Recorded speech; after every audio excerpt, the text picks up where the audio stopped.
एक बात तो स्वामी जी ये तय है कि अगर अपने शरीर में सुधार करना है तो पहले आदतों में सुधार करना पड़ेगा और फिर शरीर में अपने आप धीरे धीरे उसका असर दिखने लगेगा। अब जैसे जिन्हें मोबाइल चलाने की बहुत ज्यादा आदत है, लगातार मोबाइल चलाने की वजह से लोगों को कार्पल टनल सिंड्रोम जैसा जोड़ों का खतरनाक रोग हो रहा है। एक से एक बीमारियों के नाम स्वामी जी इस कार्यक्रम में हमें जानने को मिलते हैं और कई सारे दर्शक इस तरीके की परेशानियों से जूझ रहे हैं। कार्पल टनल सिंड्रोम की हम बात कर रहे हैं, जो हाथ की कलाई में हो जाता है तो फिर कलाई में सूजन आने लगती है, फिर कलाई से होकर गुजरने वाली नसों पर दबाव ऐसा बढ़ता है कि हाथों की उंगलियां मोड़ने में बेइंतहा दर्द होता है, सुन्नपन बढ़ने लगता है। तो स्वामी जी, हाथ की कलाई के जोड़ों को फ्लेक्सिबल कैसे बनाया जाए?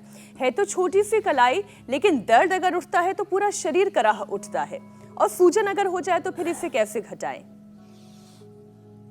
तो देखो, ये आपने कहा over use of mobile, social media का एडिक्शन 5 से 6 घंटा, कुछ तो 8-8 घंटा, कुछ 10-10 घंटा मोबाइल में, फेसबुक में, इंस्टा में, यूट्यूब में घुसे रहते हैं। हाँ, अब उनको यूट्यूब से निकालना पड़ेगा। तो जैसे उंगलियों के लिए ये अभ्यास बता रहे थे ना जी, ऐसे कलाई के लिए ये अभ्यास है। देखो ये अब कहते रहे भाई इसके तो कलाई खुल गई। हाँ, किसी के पाखंड की पोल खुल जाए ना तो बोले उसकी कलाई खुल गई। तो अपनी कलाई खोलनी है पहले, तो ऐसे ये 10-20 बार ऐसे करना है। और फिर अंगुली के लिए तो मैंने बोला था ये 1 पॉइंट, इसके लिए पीछे के ये सारे के सारे चैनल, इस सारे के सारे चैनल दबाने पड़ेंगे। 1, 2, 3, 4 और 5वां ये पॉइंट है।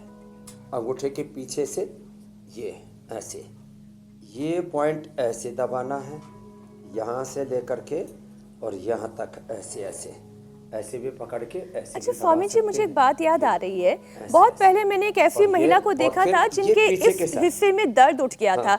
आप तो टीवी देख ही पा रहे हैं, मुझे देख पा रहे होंगे। ये जो अंगूठे का हिस्सा है, इसके नीचे आने वाला वो जो थायराइड वाला पॉइंट है, और ये ऊपर वाला चैनल, इसमें उनका ऐसा दर्द उठता था कि ये दर्द उनके पीठ तक जाता था। तो स्वामी जी, कई बार डॉक्टर सलाह देते हैं कि गर्म ठंडे का सेक भी करना चाहिए। तो एक्यूप्रेशर पॉइंट दबाना, गर्म ठंडे का सेक करना, इससे क्या फायदा मिलता है? हाँ, यही पॉइंट जो आप दबा रहे हैं। तो देखो, एक तो इससे ब्लड सर्कुलेशन अच्छा हो जाएगा। तो ये एक ये पॉइंट है, एक ये है। 1, 2, 3, 4, 5 ये पॉइंट दबाएं। और साथ में यहाँ पर पीड़ांतक जो तेल है ना, और ये जो पीड़ांतक स्प्रे है, और नारायण महानारायण तेल आदि ना, इसकी मसाज करवा देते हैं ऐसे, और इसका अप्रतिम लाभ मिलता है। ये मैंने देखा है ऐसे। और किसी के भाई दोनों एक कलाई में ज़्यादा दर्द है तो ऐसे कर लिया, नहीं तो दोनों ही कलाई में दर्द हो गया ना, तो दोनों कलाई को ऐसे ऐसे रगड़ ले, ऐसे 5 मिनट ये इस तरह और इससे वो जो दर्द है ना, उससे मुक्ति मिल जाएगी। और स्वामी जी, फिर ये तकनीक बढ़िया है। ये तो ये बताया। दूसरा, दोनों पंजों को पलट के आपस में रगड़ दो, ये बढ़िया है। फिर ठंडा गर्म सेक करने से अंदर से जो सूजन आ जाती, इन्फ्लेमेशन बोलते हैं, उसका अंत हो जाता है। ठंडा गर्म का सेक करने से अंदर का इन्फ्लेमेशन, अंदर की सूजन, स्वेलिंग खत्म हो जाती है। दही छाछ नींबू चाट टमाटर भी बंद करना पड़ेगा।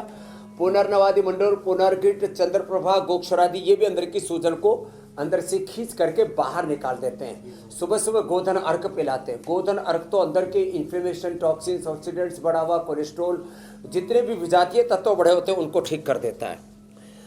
तो ये अंदर जो सूजन आ जाती है, फिर ये यहाँ से बढ़ करके यहाँ कोहनी तक, फिर कंधे तक, फिर गर्दन तक, फिर रीढ़ की हड्डी तक, ये सब चीज़ें आगे बढ़ती है। तो हमें क्या करना है? एक तो